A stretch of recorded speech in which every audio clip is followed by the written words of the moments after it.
On the Hockey IQ podcast today, we bring on Adam Jezewski.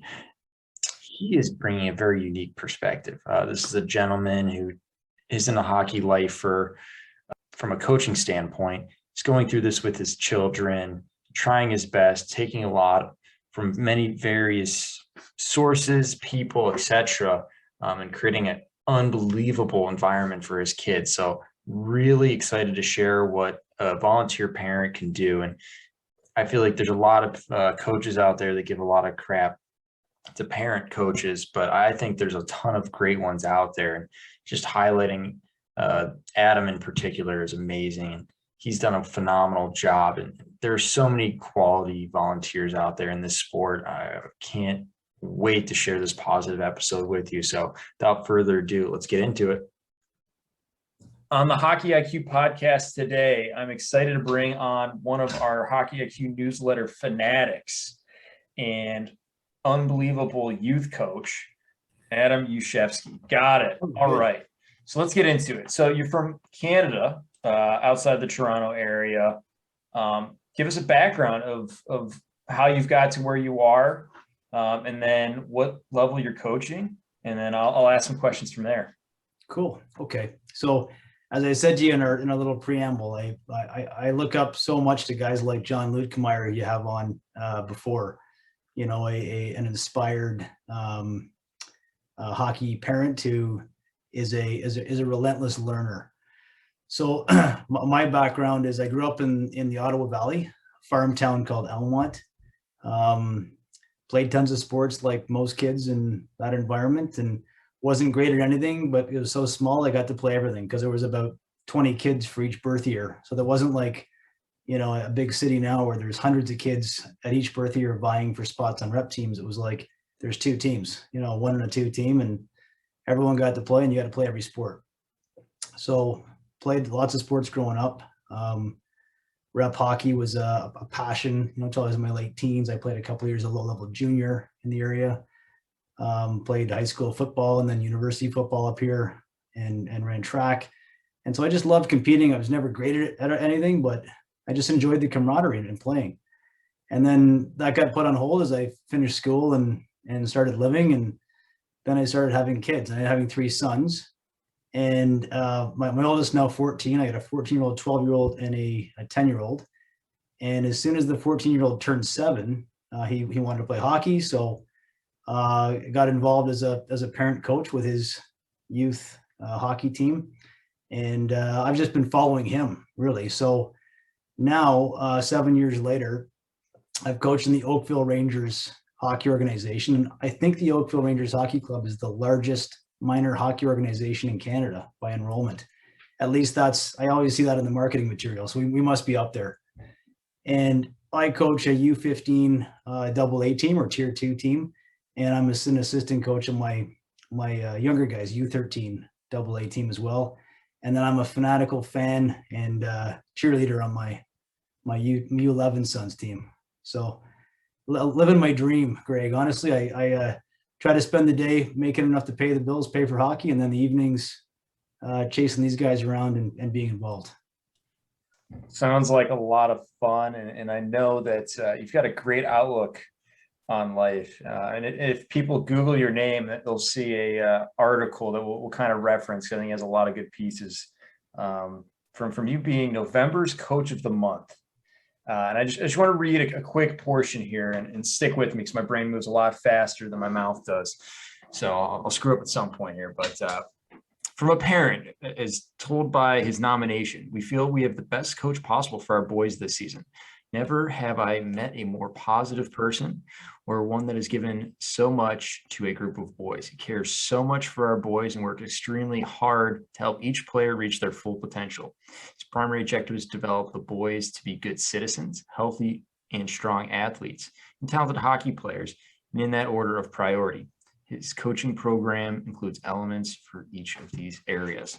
And then they dive more into specifics, but I'm curious how you came to the realization or the reasoning, maybe why it was so important for you to talk about being good citizens first and foremost, and really develop healthy and strong athletes second.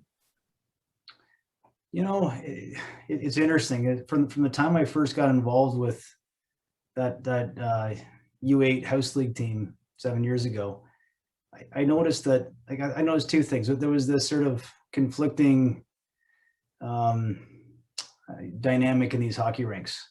On the one hand, it was beautiful. Like, you had all these kids and families piling into rinks and having a blast playing this game we love. And on the other hand, a lot of negativity, like a lot of grown-ups behaving not great. I shouldn't say a lot, but a few who seem to have a significant presence, yelling and banging on glass and talking down to the officials and whatnot. And it struck me, I grew up in an environment of sort of the hard ass coach, guys who tried to motivate with negativity. And I'm the kind of person, I wake up each day, and it'll sound silly, but like, grateful. I'm grateful that I have 3 sons and a happy marriage and a job I like and all those things. But then I get to the hockey rink and it's literally the best 2 hours of the day. And I just felt like reading, last time you and I spoke, I mentioned I love to read about coaches and leaders that I admire. And you go from, John Wooden to Urban Meyer to John Gordon. I'm a big fan of his books about being a teammate and a citizen. And I just thought, what, there's so much material available to teach kids technical hockey skills, which I really enjoy, and I try hard to learn and do a good job of that. But I think where maybe I saw things falling short was on, are we spending enough time using this as an opportunity to just teach these guys to be good guys, to be the kind of guys that hold doors for old ladies, without being told to, and to say please and thank you, and to treat officials with respect, and treat each other with respect.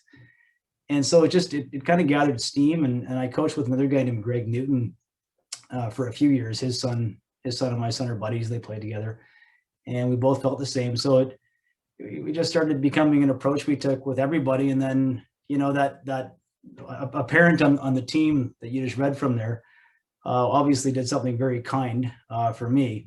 And it's funny because that team had a very deep losing record, but the kids, I think, had a blast. And we all learned together, and we focused on doing as many community service initiatives as we could that season. And those kind of things, I think, weighed just as much in those kids' memories and their experience as, what happened against the town, next door on a Tuesday night. Like, wasn't nearly as memorable as some of the community, enhancement initiatives. That's what we called it. We tried to get every boy to do one, and it became this awesome thing that we looked forward to. So I don't know, just a snowball that got going, and it became just as enjoyable a part of this whole experience for me as the hockey part. And other people kind of embraced it too, which made it easy to keep going. I'm a big fan of the off-ice component. In my experience, and many coaches I've talked to, the faster people mature and more worldly they are, and the better citizens, and how quickly that happens, for whatever reason, seems to be the exact same level of ability for them to improve off the ice. So I'm always fascinated by coaches that focus on that off-ice portion, because unbeknownst to a lot of them, even if they don't understand maybe the game as deep as a lot of coaches, they're probably out coaching those guys that have been around the rink, or gals that have been around the rink for a long time coaching, just by focusing on these things. So I love that a lot. But further in this article, I think we're also talking about on-ice stuff that I think super, super valuable and not enough coaches do. You actually share your practice plans in advance. And not only do that, you actually have videos that help prime these players to understand what you're looking for within the practice and within the details of the drills. I'm curious how that came about, and why that's so important to you. You know what, that came about just from listening to podcasts like yours and getting ideas like from guys like you, and listening to like Daryl Belfry and Bob Mancini, just hearing over and over again, like, no matter how little you're talking on the ice with kids taking a knee, you can do it less.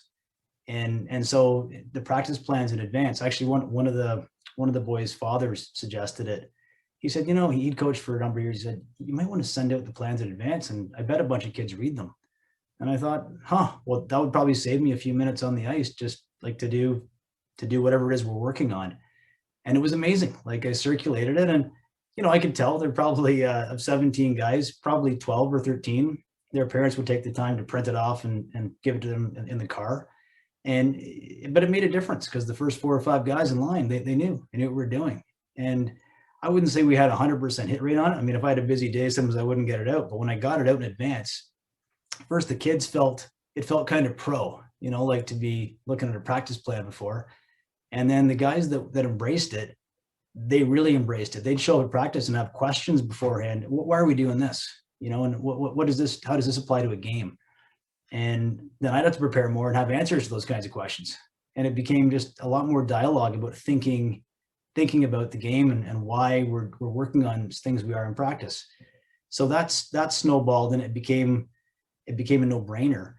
And then the video stuff was awesome because I knew other coaches who were amazing at, like, you know, getting a video of a game and then cutting, like slicing it and dicing it and breaking all these stuff. That's not me. Unfortunately, I had a parent who had this shaky hand, you know, camcorder, took these kind of rough videos, but they were good enough that if I went through it and found 3 or 4, you know, great plays that a boy made, which were exactly what we worked on, and then a couple of plays where they weren't bad plays, but they were things where I would stop and say, what else could you have done here? This is what you did. Like, what else could you have done? And it was unbelievable. These kids were 12 years old, and they loved that dialogue. They loved being asked. They watching the video. First, their parents were chuffed, right? Their parents got to say, oh yeah, cool. Look at that play you made. And, you know, we know exactly where it was in the video in terms of the time. And your coach noticed that. And then they would show up at the meetings, and sometimes they would say, no, here's why I did that. I think it was the right play. And we just got into these great conversations, you know?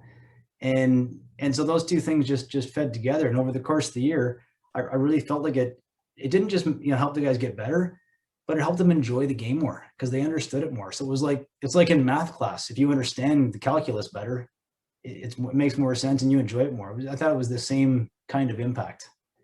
So they just kind of snowballed. I think that's fascinating. Because I've found that coaches who start acquiring all this knowledge, they start just kind of spewing it on the kids, and they kind of pick it up, but it doesn't become personalized to like them and their skill set, or they become over reliant on, oh, coach told me, so I do this every time.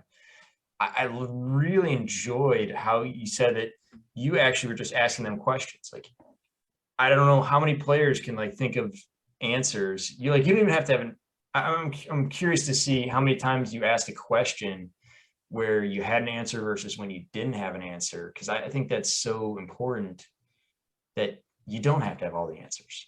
And I think it's almost better if you don't, because then you can just guide the players on their journey to figuring out solutions that work for them. Like sometimes you do need to prompt them and give them some ideas.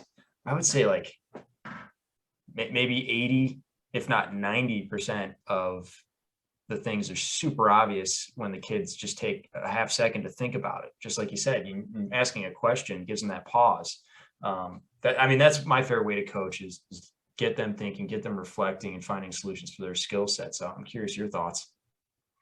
100%. Like, you know, another coach whose stuff, and you'll see I make constant references to other people because the reality is I have zero creativity. I'm just grabbing and stealing and trying to mold it into my style and approach.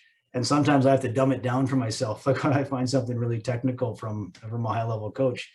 But, you know, I came across those USA coaching series last spring, or maybe a previous time, from Bill Beanie. And he showed a movie clip. He fumbled on the video, but he showed this movie clip of a scene from a jazz orchestra. And he's making the point that, like, look, these guys, if you just let them go, they all go and you know, riff and find their own melody, and they're creative within whatever context you want them to be. But if you just give them space and let them figure things out, they will. And so I found that asking them the questions, I mean, not only did they often came up, even if I thought I had the right answer, what I learned over time was sometimes there is no right answer. There's 2 or 3, you know, things that they could have seen. I wasn't on the ice. I wasn't looking at it from their perspective, and they saw something really cool. And especially over time, I found the answers got more and more interesting. So it ended up being them guiding me versus vice versa. I ended up learning more from a source that I hadn't expected, and that was as a learning addict, it was awesome. That's fascinating. I actually have a little bit of a rift with just letting the players go. I think they need some guidance and some sparks. They need that little spark plug. The motorcycle doesn't start without a little bit of a spark plug first. And you can ride it like a bike all you want and push it down a hill, but eventually for it to really go, you got to get some sparks. I think that's what the questioning is for. And I think you hit on a very important part, is like, you can start to go places where you didn't plan to, but were probably extremely valuable. And before you know it, it's like it's a journey together with the player. It's like a co-learning environment, and it's awesome. And like, you can start to get in the minds of the players and understand, like, oh, there's some different types of processing of the plays by each different types of players. Yeah, that's fascinating. I don't know about you, but I probably ask questions more often than most people would assume, of questions where I don't have the answer. I'm just looking to get in the mind and understand what the player's thinking, or just prompt them to do some reflection. I don't know. How many questions would you say? Like 50% of questions, 10, 90, where you don't really have an answer in mind, or you only have like a vague answer? Honestly, Greg, I find over time the ratio gets more and more weighted to I don't have a definitive answer. And like, what I found is that a couple of years ago, starting that approach, I had an answer in my head. I'm not sure it was the right one, but I had decided what I thought was right. And I found where it gets more powerful is the more that I can just not do that, let them respond, and not only that, but try deliberately not to have the answer to some of these questions. So I'm finding, for me, no different than, again, talking to guys that I look up to as hockey coaching mentors.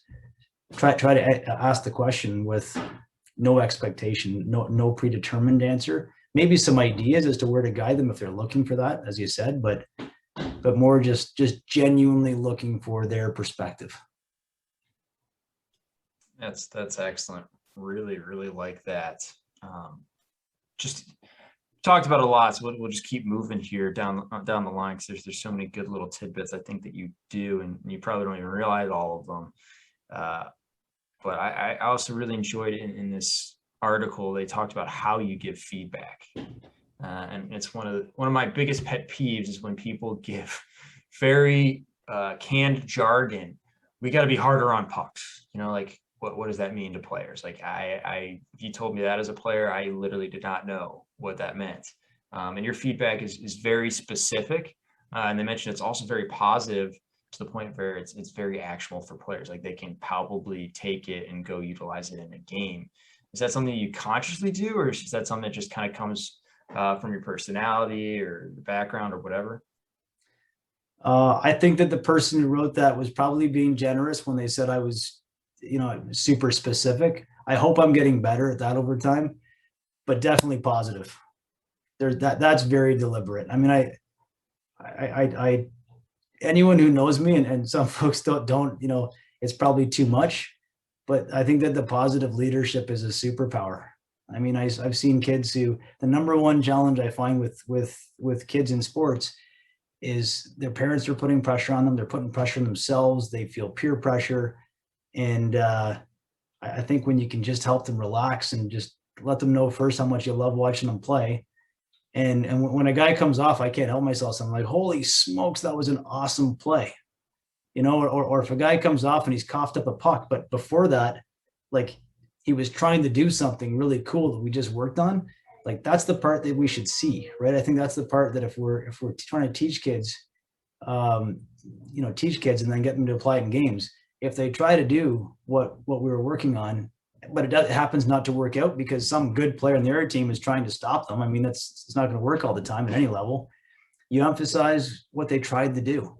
And all of a sudden, a guy whose shoulders are slumped over and his eyes are down, now he's pumped up because and he goes out on his next shift, like, fired up, instead of coming off and hearing like, why the hell, why'd you do that? That was terrible. You turned over the puck. Like, I don't know. I find that I have found, Greg, honestly, like that with all three of these age groups, that, it can't be all the time. If a guy's not behaving well or needs to hear constructive criticism, you got to give it. But if most of what they hear from a coach is positive, positive feedback, I just think guys thrive on that, guys and gals. The only thing I'd say I got to be cautious on it is my middle son. He's a very perceptive guy. So he's the point now. He'll get in the car and he'll say, I don't think I played very well. And I'll say, I thought you played great. He's like, you always say that. Like, so I've lost credibility with him. Too much positivity. But, sound like Ted Lasso out there. What's that? It's sounding like Ted Lasso. I'm not sure if you've seen that show. Yeah. It seems like it's making the rounds, especially in the coaching community. Oh yeah. Being ultra positive. I love that. Right. So, yeah. I had a coach mentor and his sons after a while, and they told him, like, hey, Dad, not every moment is a teachable moment. You could just be dad for a minute. That'd be cool. Which I thought was humorous. But to your first point there, about like screaming at the kids or being positive, what I think that not enough people understand that what they do either creates permission or pressure. Like that's something I'm very cognizant of when I'm going about things. It's like, if I'm letting something slide, okay, maybe I'm giving permission to do something, or I'm being positive, like, oh, great try there. It may didn't work out. Okay, I'm giving permission to try something versus, hey, you need to go glassing out, never go through the middle, or why did you make this decision and it got picked off, whatever it is. Like, especially with kids that are creative out there and they can do stuff, like you don't want to limit them. So it's like creating that pressure versus permission. So I think that's super valuable. And I love the positivity. You definitely need to be more positive than negative, especially at the younger ages. So I'm a huge fan of that. And I think one thing that you're really great is creating moments for kids as well, whether that being allowed to give the pregame talks or just like doing the final sweep in the dressing room to leave it better than what they found it. So I'm curious. I have an idea where you're going with this, but I'm curious, like within sport, like making it very memorable, a very positive experience. Oh man, I mean, you nailed it. I find it's like attitude. You think of all the things that when you get out of the car with your hockey bag headed to the rink that you can control. I mean, you can control your facial expression, your body language, how you're walking in, the vibe you're giving to your teammates, the way you communicate with people. You control all those things. I mean, no matter what your day was like, you got a chance to wipe it fresh. And then I found early in that season, so I started giving guys. So like one of my hockey heroes is Adam Graves. He's my wife plays with his wife on a women's league team in Oakville, and so I get to hang out with them socially sometimes at their team events. Like I'm a hanger-on in this group. And here's a guy who's as great a hockey player as he was, even better person, like phenomenal person. So he gave one of my boys a little banner with his number from his retirement night. And I used that. I gave that to a boy each week as the dressing room captain. And the responsibility as the dressing room captain that night was to give the pregame speech. And these kids would prepare. Like they'd show up. I had stuff great. Like these guys, some of these guys gave moving pregame speeches where it was like, man, that was heavy and awesome. And then their other responsibility was to be the last guy to the room and make sure that every piece of tape was picked up. Like we had janitors coming. We'd get diced on the ice some night, but the janitor up in Orangeville would come and say, man, like you guys, that's the cleanest I've ever seen the room afterwards. And I thought, you know what, we can walk out of here proud about something. And I wasn't, not to belittle it. Like, yeah, we didn't have a great game, but you know what? You had your chins high. No one cleans up after you guys. You took care of the room afterwards. You win no matter what. 100%, man. And some people think that's really cheesy, and I think it's the most important thing. I honestly do. As far as making solid young men, like that's more important than having a good wrist shot, I think. And I think the other part will come as a result of trying to be a good guy. You'll get good in everything. So but I tell you, the pregame speeches, like heard some awesome stuff, some hilarious stuff and some awesome stuff. And initially I had some parents approach me and say, hey, like my son, he can't go tonight. He's so nervous. So can he go in a couple of months? And I'd say no, because in a couple of months, you're going to come and have the same request. He's never going to go. This couldn't be a more loving, safe environment. So he's going to go up there. I'll stand beside him. I'll help him through it. Every guy there is scared and anxious about standing in front of a room and talking, and he's going to be fine. And he was. And that you talk about permission. Other kids gave him permission and made him feel, emotionally safe. Then they're all up there. Now they all want to do it. And so that was a win, right? Even if you didn't win games, that was a win with this group. I love it. It's striving for excellence in everything, whether it Totally. be emotionally, athletically, you name it, in any shape or form. They're always striving for excellence. So I love that type of thing. The University of Akron, we do something similar with our Life U program and assigning jobs for each game, whether it be like finding a scorekeeper or communicating with the person who's doing the anthem, just like these little things that just truly add up and add fulfillment, excellence. Like I'm more proud of my student Toastmasters than I am of my actual college degree. One was a lot more expensive than the other, but one gave me the confidence to take on the world. Right. Totally. That's awesome. So something that I'm passionate about, I've had some discussions with players, but fortunately, Scotty Bowman, you and I are all on the same page. Giving players a chance to play different positions, so valuable. Obviously, the NHL, Scotty Bowman didn't exactly do it in games too much, but I know coming up the ranks and definitely in practice, every single practice, every player played every position. Curious where that came from you. I've been doing it just because I think it's so valuable to have different perspectives all over the game. And then I was listening to Scotty Bowman, I think it was like 6 months ago, and he was talking about how that was something he used to do consistently. And probably made sense, why Fedorov was able to play defense so easy later in his career. Honestly, I spent so much time especially with my oldest guy when he was younger coming up. I would hear so many people say, my 10-year-old's a left winger. And I'm like, how can you be sure? That seems really locked in pretty early. And then my youngest guy started playing with a guy named PJ Yedden. He played at Colgate years ago. So he was like, he's in our community, there's a legit hockey guy, right? He's played high level. And parents would ask him, hey, what position will my son play? Like, I think he's a center, right? Like most teams will have 15 aspiring centermen, right? And a goalie. And so PJ had a great way to describe it that I just embraced it. He said, every kid's going to play WCS.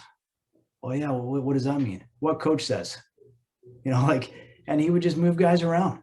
And he would move guys around during games sometimes. And I'm watching it going, that feels right. So sometimes I would put a guy who's normally a right winger, throw him out at left D, and just take, you're going to be great. Like you're going to figure this out. Don't worry. For sure in practice, try to move guys around, and guys would be, they're so excited for that. Because again, I like the way you describe it. It's giving someone permission, not necessarily formally, saying the word permission, but it's like saying it's okay. You got a green light here to just do some learning and figure it out, and talk to your partner. He'll have some tips for you. Talk to the guy who's traded positions with you. He'll have some tips for you. We can sit down and whiteboard some stuff here, but like the stakes are just so low in minor hockey. They're like, we play in this tier 2, Pee Wee league, and some folks, you can tell by facial expressions, some parents, that this is like life or death. It's a game in November. You think, these stakes are so low, we should treat them as low. I mean, we want them to do their best and be their best selves and play to their potential for sure. But if we win that game or, that night or not, because Johnny didn't play left D, so I think kids learn the game more. They appreciate their teammates more. They have more fun, and it feels less pressurized when you do stuff like that. That's just one thing you can do to achieve those things, I think. Yeah, it's playing the long game, which I really like. And some kids will go kicking and screaming back to play defense. I remember 2 years ago, I had a player played center his entire life. Right. And I'm like, you need to learn how to play defense, okay? It's going to make everything in your position and your actual like game. So I put him back there for 2-3 games, and yeah, I did all right, but it kept coming off like shaking his head, like, what is going on or what am I doing? And then the following season, he ended up thanking me just randomly, and I was like, man, took a long time for him to fully realize that it was very helpful for him in his development, but he ended up seeing the positivity and figured it out and saw it. So it was quite funny for him to say that, it's good. I'm like, oh, now you say it, make it fun and memorable, but it's just incredible how you play the long game, how much more effective your decision making and coaching truly becomes. It takes guts, right? Like, because it's that first while when the child is pushing back, and you can bet that his parent probably isn't thrilled. Like, some of the parents would think, well, why are you putting him there? They get really, but then to have them all see the light at the end, the long game, that's fantastic. Yeah, I feel like that's the mismatch for most people, is especially the coaches that are the best. They have this long-term vision for these players. And same with a lot of these talent evaluators and developers. And then you have these players and parents that can't really see that, or they're not quite there. They see kind of the then and the now, which is why I think coaching, doesn't matter any part of your life, right, is super important, because it's very hard for you to see past tomorrow. Totally. Or past today even. It's just incredible, the mismatch in timing, and how that, I feel like, creates 90% of the problems out there, the perceived problems that really aren't. I think you're right. Yeah. So I'm curious. So we've talked a lot about that, all of the stuff that's in the article. Is there something beyond that, or something else that you feel like you do that's super important and valuable, or things that you've learned over the years that have just worked so well, and that you wish that you would have known earlier, or other people should understand? Again, it's just stuff that I've seen other guys that I admire do. I mean, two things. One is, building more and more small area games, or games with constraints, or however someone wants to describe it. Trying to teach through competitive situations. I think obviously this is, nothing unique about this, but it amazes me. Like, when I was playing competitive hockey 30 years ago, that game versus the game today, that's driven so much by the recognition that this is really about habits and skills and being able to play in small spaces. I mean, it's incredible. And I go back to Bill Beanie. I watched one webinar he put on where the interviewer asked him, well, what percentage of your practice at Middlebury was small area games? He said, 98, like 98%. And I thought, wow. Because I find even now, like in minor hockey, there's a recognition, you should do a couple of those here and there for fun. But otherwise, full ice, tons of full ice flow drills. And there's still a huge, I think, belief that's still the way. And I think the right answer is probably somewhere in the middle. But the guy who coaches the team ahead of me at our U15 age group, like, he's all in on small area games. And I think he takes some criticism and flack for it, but his commitment to it, his belief in it is just too strong. So I really follow guys like him and PJ. And then again, when I was listening to you and Luetkemeyer talking about philosophy, like, it just keeps reinforcing and reinforcing, the cross ice small games and situational small games. So that's one thing that I think every parent coach should be trying to learn about and embrace. I try to learn every day more about the philosophy. And then second is like mental health. I had a guy last year, so this past season, the biggest impact we had in the COVID season, like everybody, it was so hard. And I think up here, we didn't open up as quickly as you guys did. I spent like most of the season with 10 player cohorts. So it'd be me alone on the ice a lot of the time with 10 guys. And then for the first 45 minutes, the another 45 minutes, 10 new guys would show up. Those guys would leave and we'd be on. We didn't play a single game against like another opponent. So there were kids who were struggling like in all parts of their life, but in this small part of their life, like they really lost something last year. Felt like they lost something. So what I'm going to do this year, because of our experience last year, I had a guy named Kyle Morrison, he's a local coach, and he actually has a blog or a website. I'm not a tech guy, so I'm not even sure of the terminology, but it's all between the ears, helping kids with body language and building confidence and, positive self-talk. And again, for some people, it seems really touchy-feely, but he did about 10 presentations to our team throughout the year. And I think it really helped. Like he talked about how, great athletes struggle with confidence, how Venus Williams has to give herself positive self-talk when things aren't going well, so she doesn't just go off the rails, completely and lose her focus. And he had a wonderful way of delivering it. So I just think it's a really untapped source of development for young people in all parts of life. And I think we can just use hockey as a forum, to use it, but just helping kids develop mental strength, like all elements of mental strength. And those two things they kind of kept us afloat last year. They made it so that I think most kids in the group would look back and say, you know what, we didn't get to go to tournaments or play games, those things, but it was actually a pretty fun year. Lots of competition, and learned a lot of cool stuff about what's going on inside my head, Yeah, I love both of those. I personally have a 2-page booklet that I have on self-defeating behaviors. Ooh, cool. I'm not confident enough to put that out into public quite yet, but I love using it and discussing those types of things. So what do you do with it? If you don't mind me asking, do you share it with your players? Yeah. So with our Life U sessions, I did that 2 years ago.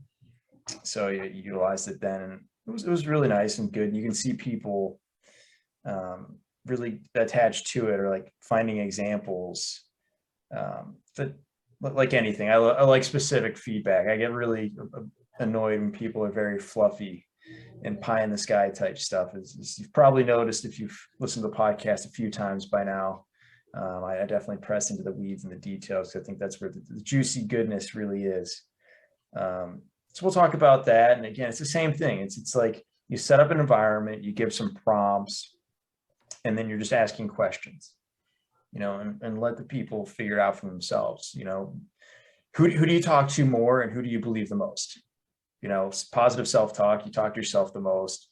Self-defeating behaviors and understanding what your behaviors are. I mean, like, there's no one you spend more time with than yourself. So I'm huge. I'm big into that. I mean, I've got a book literally called Managing Ourselves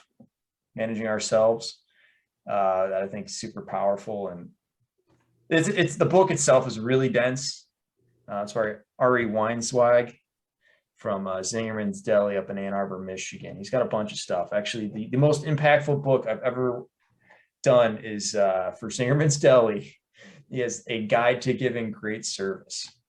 Zingerman's guide to giving, I think it's either good or great service, and it's probably my favorite book. It's actually a really easy read, and you can share it with any age group, and it'll be pretty effective. Oh, that's awesome. Okay. Yeah, I can't say I read too many books. I read a lot, but not switching to books. And I'm one of those people who tries to get through as many as possible. Like, if I'm not connecting the first 5 pages, probably not going to connect in the next 50, on to the next one, and really power through a lot of stuff like that. So that's what I personally like to do. I'm curious, as someone who's passionate about this, where do you go to find your inspiration, your knowledge? Obviously you've got a great big curiosity, but just like ways that you find it, or ways that people can find good information out there. Because I feel like there's a ton of it out there and there's a ton of noise, but there is a scarce amount of true quality information that you can take and transfer. It's a fair point. Like you're right. It's a fire hose, right? What's available now. So as you know, the way we met was mother of one of my players. I actually enjoy Hockey Arsenal newsletter so much that I would send it out sometimes before practices to guys to review it and encourage guys to sign up. So obviously I'm a big fan of your stuff. I think when we were speaking before, I said Jack Han. I love the detail he goes into. So his ebooks and his periodic stuff that he sends out. I love all that stuff. Few other guys like that, like you.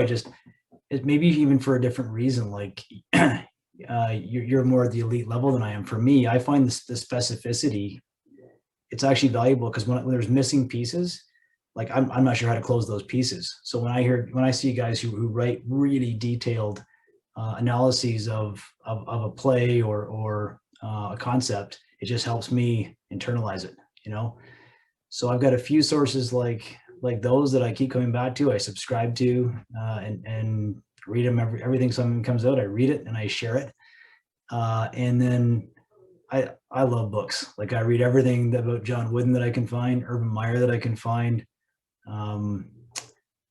John Gordon's a guy, like the book, The Hard Hat, the book you mentioned about how to give good service. Like for me, it's The Hard Hat. I actually give a copy of The Hard Hat to each of the players on my team for the past 2 years. And I'll probably do that as long as I'm coaching. It just resonates, like his recommendations for how to be a great teammate based on this Cornell lacrosse player. It just hits home.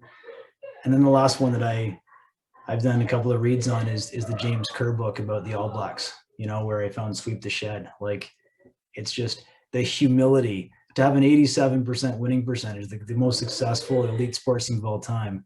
And to be that humble, to be both those things at once is just amazing to me. So tons of books and a few sites. And then I will, whenever I run across someone local, we got a whole bunch of great local coaches. I'll grab these guys for a coffee anytime I can and just pepper them, for the cost of a couple of Starbucks. I get to pepper, like in our organization, we got Patrick O'Sullivan and Justin Pereira and PJ Yedden. We got a ton of guys that last year, Jamie Storr was the coach of my younger guys team. He played for the Kings and Team Canada, like just tremendous hockey backgrounds and really open sharing guys. Like they open books about their experiences and the kind of stuff that they use as resources, those kinds of things. So honestly, I'm just a big borrow and steal person.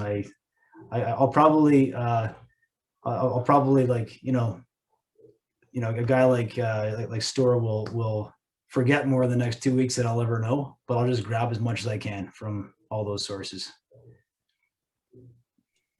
That's awesome. And I would love to give a shout out to one of the parents on your team, Linda, for even connecting us in the first place. She reached out and was saying how you had passed along some of our stuff from Hockey's Arsenal, the Hockey IQ newsletter. And I know we ended up connecting and finding out a lot more about you. And I think you just have so much great stuff to share. Like this is not a sport that is limited to just a few people. It can go much further, and it should, than just a few people. I think there's so many good lessons that you just talked about that anyone can give. Doesn't matter if you're a brand new coach or you're someone coming off the NHL and want to give back. Like all of these things are worthwhile on so many levels, especially outside of the playing surface. Totally, and I think that, I think I've heard you say it before and others as well, to have that second string mentality, or the rookie mentality, and just always, the hunger to learn more, to be better. And if the kids can feed off that, if that's what you can give kids, huge win. Awesome. Well, Adam, thank you so much for taking the time to sit down. I really appreciate it. This has been a great conversation. I'm excited. You're going to have to keep us up to date on how your team goes and just, how much fun you guys are having, because that's what's really important about this. Think about all the bonds you're making with your own kids and all of these teammates. Totally, man. I'm humbled, Greg. I really appreciate you taking this, a second time to chat with me, and I'll look forward to the next time. Hope you come to Toronto, look me up, come on out and grab one of those Starbucks. the border is opening up soon. I'm already talking about how I got to get back up to Toronto. It's one of my favorite vacations. So you don't have to ask me twice. Awesome, man. Awesome. All right. Thank you. Take care. Thanks a million. Take care, Greg. Cheers.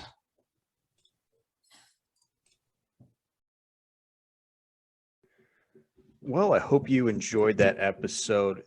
I know I did. So before we let you go, though, we'd like to remind you to please like our podcast, subscribe to it, give us a follow, and share this with all the hockey people in your life. We really appreciate growing this community, this podcast. Remember, we also have a newsletter, the Hockey IQ newsletter as well. Really excited to continue to grow this. So please help us grow this further by liking, subscribing, following, and sharing with everyone. So appreciate you all. Take care.